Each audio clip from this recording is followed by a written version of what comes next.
recevoir la Torah à Shavuot, c'est ça ce que ça veut dire. Recevoir la Torah, ça veut dire que maintenant, recevoir la Torah, c'est pas apprendre la Torah, connaître la Torah intellectuellement, c'est vivre la Torah. Parce que la lumière de Shavuot, on la reçoit le premier soir du Seder, on reçoit une lumière très forte. Mais seulement, on n'a pas encore intégré cette lumière, elle fait pas partie de notre vécu. C'est une lumière d'extase, c'est une lumière, on va kiffer, mais après, la lumière, c'est pas fait pour kiffer, c'est pas pour de l'extase. La lumière, c'est pour compter toute la sphira, et pendant toute la sphira, on va se préparer à intégrer cette lumière pour vivre avec après. Tous ces mouvements que vous avez eu dans le monde, les mouvements hippies ou les mouvements de mai 68, toutes ces choses-là qu'il y a eu dans le monde, c'était des moments de lumière qui étaient très forts. Mais il n'y avait pas, après, il n'y avait pas l'intégration de la lumière. Donc c'est parti. Et les gens qui étaient là-bas, ils sont restés dans la nostalgie. Vous avez des gens jusqu'à aujourd'hui qui sont dans la nostalgie de Woodstock ou des choses comme ça. Jusqu'à aujourd'hui, ils ne sont pas revenus de là-bas. C'est-à-dire parce qu'ils ne sont pas arrivés à vivre ça dans leur journalier. Ils ne sont pas arrivés à intégrer ça pour le vivre tous les jours. C'était beau, c'était quelque chose de beau. Mais ça, il fallait l'intégrer de manière à ce que ça soit un mode de vie, de vivre comme ça. La Torah, elle nous demande de vivre comme ça. Ça, c'est des moments comme ça, wow, où les gens, ils ont un éveil, il y a de la joie, il y a de l'amitié, tout le monde ensemble. Mais il faut rester comme ça. Il faut une méthode pour intégrer ça. Et comment on intègre ça? Avec la prière, avec l'aide des doutes. Quand tu pries, plus tu vas intégrer ces façons extraordinaires de. D'ailleurs, il y avait, je ne sais pas si c'était à Woodstock ou au conseil de l'île de White, il y avait une grande pancarte à l'entrée où il y avait écrit 600 000. Il y avait une pancarte. D'où ils ont pris? Pourquoi 600 000 juste? Par exemple, 180 parce que c'est 600 000, c'est Matan Torah. C'est la lumière de Matan Torah. Maintenant, après, quand ça vient dans des récipients, ça donne de la musique, ça donne de la drogue, ça donne des trucs, ça donne tout ce que vous voulez. Mais ça, c'est les récipients qui font ça. Mais la lumière, elle est vraie. Elle n'est pas fausse.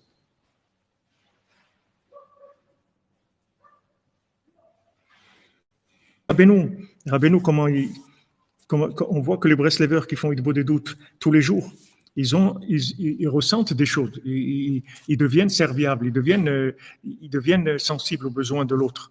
C'est quelque chose qui développe le cœur. Et c'est ça Matan Torah. קבלת התורה, כמו שכתוב, ואחרת כל העולם אשר במחנה, כמו שכתוב, לבעבור תהיה יראתו על פניכם. כי היראה נמשכת על ידי התעוררות השינה, על ידי סיפורי מעשיות. Donc maintenant, la crainte qui vient de la prise de conscience, qui est venue par les Sipurim Maasiot, c'est-à-dire le fait que Rabbeinu nous réveille avec Sipurim Maasiot, après cet éveil-là, il se transforme en prise de conscience. Mais Zeprinat Kol HaShofar Chazak Meod, et c'est ça, le son du shofar qui est très fort. Shaya Beshat Matan Torah, au moment de Matan Torah, qu'on a reçu la Torah, il y avait un son de shofar très très fort. Balken Beshavuot Nidme Lahem Kazaken. C'est pour ça qu'à Shavuot, il a apparu Hachem comme un zaken, comme une personne ancienne, qui az nishlamim prinat tikkuné atik, parce qu'à ce moment-là, se terminent les tikkuné atik, c'est-à-dire tous les tikkunim de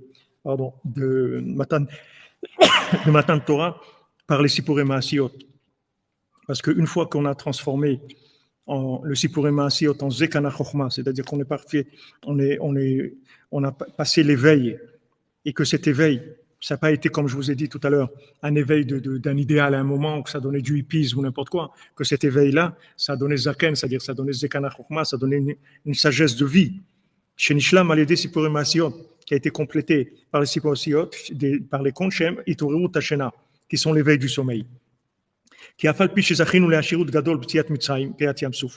que maintenant, on a eu le mérite d'avoir une grande richesse quand on a quitté l'Égypte et aussi dans l'ouverture de la mer,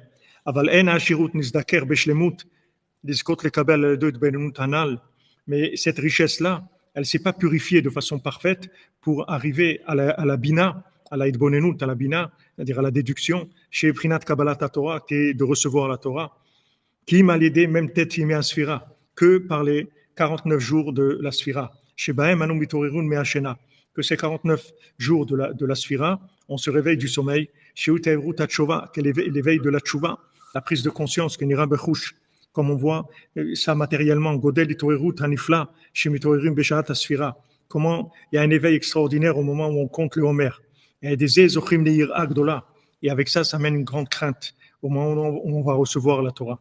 Avec ça, on va compléter les tikkuné atik, c'est-à-dire toute la réparation des 70 facettes par les 70 tikkunim du tikkuné Zohar, et qui sont le premier atterrissage des Sipurim Maasiot dans ce monde, qui ont donné 70 tikkunim du tikkuné Zohar, et après ça donne les 66 facettes de la Torah jusqu'à aller dans la halakha la plus concrète, la plus pratique.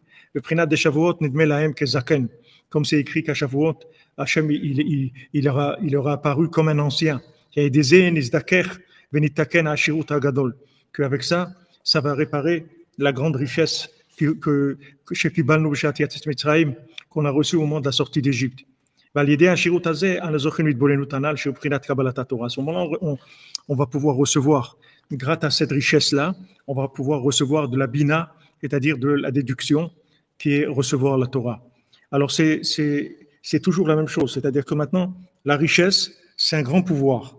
L'argent, c'est un grand pouvoir. Mais le pouvoir de l'argent, c'est la bina. C'est-à-dire le pouvoir de l'argent, le vrai pouvoir de l'argent, c'est la largesse d'esprit qui va permettre de déduire. Comme si vous prenez quelqu'un qui s'y connaît très bien dans un domaine, vous allez voir que quand vous lui présentez un problème, il va pouvoir déduire comment trouver une solution à ce problème. Comme le fils du roi, quand il va arriver dans le jardin, tout de suite il voit la solution.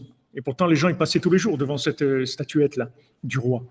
Ils ne savaient pas qu'il fallait la bouger. Ils n'ont jamais imaginé quelque chose comme ça. Lui, il est venu tout de suite, il a vu que ça, c'est pourquoi ? Parce qu'il avait la bina. C'est-à-dire, ça change complètement l'approche des choses. Parce qu'il avait l'esprit large. Comme il avait l'esprit large, ça lui donnait tout de suite de la déduction. Qu'est-ce qu'un expert ? Pourquoi on a besoin d'un expert ? Parce qu'un expert, il peut trouver une solution quand on ne voit pas la solution. Qu'apparemment, il n'y a pas de solution. Et un expert, il va venir, il va trouver comment trouver une solution, bien qu'apparemment, il n'y en a pas. Lui, il va vous trouver une solution. Ça, c'est la bina. Parce que quelqu'un qui a une maîtrise de la chose, ça lui donne la bina. Donc maintenant, le matin de Torah, c'est pas de recevoir la Torah, c'est pas de recevoir une dose de connaissance. Cette connaissance-là, elle doit être branchée, elle doit être sur la déduction. Et à ce moment-là, cette connaissance, elle va vous permettre de réagir dans toutes les situations. Vous allez prendre des décisions. Est-ce que je dois faire comme ça ? Je dois habiter là-bas ? Est-ce que je dois travailler là-bas ? Tout ça, c'est pas écrit dans la Torah. La Torah, elle va pas te dire chez quel patron tu dois travailler ou qui sont tes employés ou dans quelle ville tu vas vivre. Elle va te donner des grandes lignes, mais elle va pas te dire précisément qu'est-ce que tu dois faire, ton choix. Mais dans ton choix, c'est la bina. On peut éviter le problème, et des fois on est dans le problème. On peut pas l'éviter. Il y a déjà le problème. Il y a des problèmes qui sont là. Et ces problèmes-là, il faut y trouver des solutions. Mais les solutions, c'est que la bina. Il n'y a pas, parce qu'aujourd'hui, Hachem, il a fait que depuis que Rabbeinu est venu, qu'il a mis la solution de la bina, Hachem, il a fait que la logique, elle ne peut plus résoudre les problèmes. Que les gens, ils sont dépassés par la logique. Il n'y a plus de bon sens, il n'y a plus de logique, il n'y a plus de compréhension. Les gens ne comprennent rien du tout. Parce qu'on est obligé d'aller vers la bina. C'est que la bina qui va nous donner des solutions. Parce que la bina, c'est le charanoum, c'est la 50e porte. Et dans la 50e porte, on ne peut que déduire, on ne peut pas comprendre. Donc maintenant, quand on a purifié cet argent-là, avec la Sfirata Omer, c'est-à-dire que maintenant, on a cherché la connexion Hachem pendant la Sfirata Omer, on ne s'est pas contenté de consommer la lumière, on a cherché à vivre cette lumière, à l'intégrer, ça va purifier l'argent. Ça va purifier l'argent. C'est-à-dire quand maintenant, il y a un objectif dans l'argent qui est la bina, c'est pour ça que Rabbeinu, il dit l'argent, c'est quelque chose de tellement dangereux que quand tu vas travailler, tu dois dire, moi je vais travailler pour une seule chose, pour donner un tzedaka, c'est tout. Il faut que tu dises ça. Même si toi tu vas prendre ta parnassa et tout, mais ton objectif principal, c'est de pouvoir donner de la tzedaka. C'est ça ton objectif. Et ça va rendre ton argent un récipient pour la bina. Ça va pouvoir que tu vas pouvoir avec ton argent ouvrir ton esprit de manière à déduire des choses dont tu as besoin.